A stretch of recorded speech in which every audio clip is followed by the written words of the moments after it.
Welcome to Modern China, William Hovey Smith, 2015. I'm the author of Ideas for New Businesses on how you find ideas for your million or billion-dollar business, and also we'll be starting a number of new businesses under the Profit trademark in coming years. This is Hovey Smith, the Backyard Sportsman, and I'm at the Third World Emerging Industries Conference in Jingzhou, China. Now, in connection with the conference, there's a rather large trade show going on, and some of the events at the conference are actually taking place within the constraints of the trade show. So we're going to go in and attend the conference, take a look, and show you a little bit about what modern China is all about. And here is my official label at the trade show. Yeah, I was sitting here among about 600 others.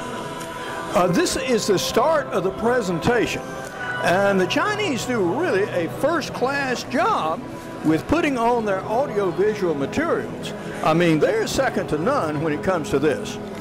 This is, in fact, the face of New China. Take a look.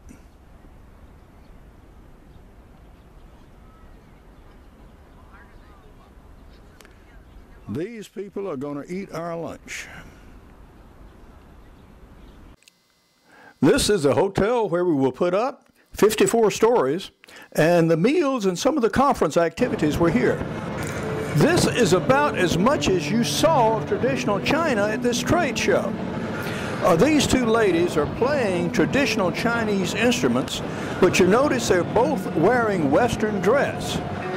Now, the Chinese wanted to put on the face of their new China. And in fact, in the entire city, except for historic structures, there was almost no buildings there that were over 50 years old. And those that were 50 years old were generally being torn down and replaced with something modern. Well, how are the Chinese able to do this? Well, they have had a growth rate of 15% for the past several years and are now running down to only 7%. Well, we're languishing along about 1 or 2 by comparison. And this money is going into infrastructure. Out of Jingzhou, there are 5 high-speed rail systems, each reaching more than 150 miles. The U.S. is yet to build its first one. Their highways are modern. They are almost universally landscaped. Yes, they are putting this excess money they have in infrastructure. Now, about the instrument itself.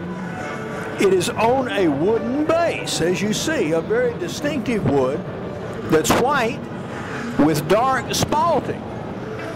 And this wood is, I suspect, Chinese tea olive. Well, as it turns out, we have tea olive trees native to the southeastern region of the United States. And I have some on my property, which I have cut. And friend Bill Krantz has actually turned pins from some of this material and just recently sawn me planks that you see here. Now, this is a very interesting, decorative, and useful wood, but is in scarce supply. In fact, these trees are being burned every day as waste trees, which is unfortunate because the wood can be really spectacular if properly treated. And it would make excellent paneling and Falks panels for use on a variety of furniture and finishes. This is one of the exhibits of their model cities, which are built up brand new as industrial complexes from the ground up.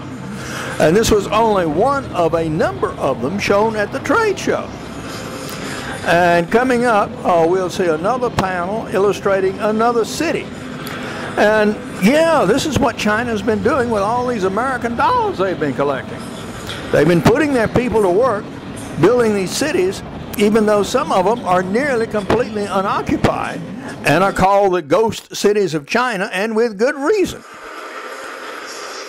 On the interior of the trade show, as you see as I pan around, not many people there. Although they put up this show, it's sponsored by the state, and it was done at great expense for just these 600-odd delegates who were attending this particular conference, and who others they might be able to consequentially attract. And this is a robot that might be used for remote spraying, and is hooked out with a spray nozzle, so you can actually spray very remote areas if you need to put down insect poisons or almost anything else. Very useful agricultural instrument. This has more than the usual number of rotors and is obviously remote controllable.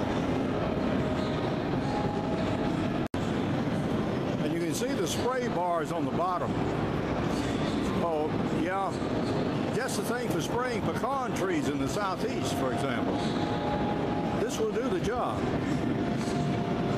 Now, this is the Chinese white spirits, which we talk about in another video. And here, when I was leaving, here is a typical Chinese kid, and she has been wheeled around in this carrier and enjoying the experience. And here is Chairman Mao himself.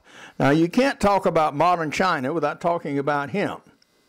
Now, Mao turned China into complete turmoil for nearly a generation with the Cultural Revolution. Why? Because he wanted to turn the Chinese society completely upside down. So he took the academics out of school, he put them on collective farms. The suffering of his people were tremendous, but why did he do it? The reason he did it was to break thousands of years of tradition, where people who were trapped in one kind of occupation were there and their families were, and they were forever. He wanted to break this tradition, and he did, largely. Well, more than a quarter century after his death, the fruits of what he intended are actually starting to take place. But first, the Communist Party itself had to change sufficiently to allow sufficient creativity for the country to develop and people to develop their own interests. Now, this they have not completely done and are still struggling with in several aspects. But Mao's vision of a man being able to rise on his own merits without all this traditional baggage is now being somewhat accomplished. And that's why they invited us there. It was not really for us to help others so much it was to get knowledge from us on how they could possibly expand their own creativity and start to fill some of this excess capacity that they have built. They took the adage, build it and they will come, very, very seriously, but the fact is people ain't coming and they need them to. For information on the tea olive wood for pen blanks, you can contact Bill Krantz. And for finished panels, go ahead and contact me. Good business and good luck. Goodbye and God bless.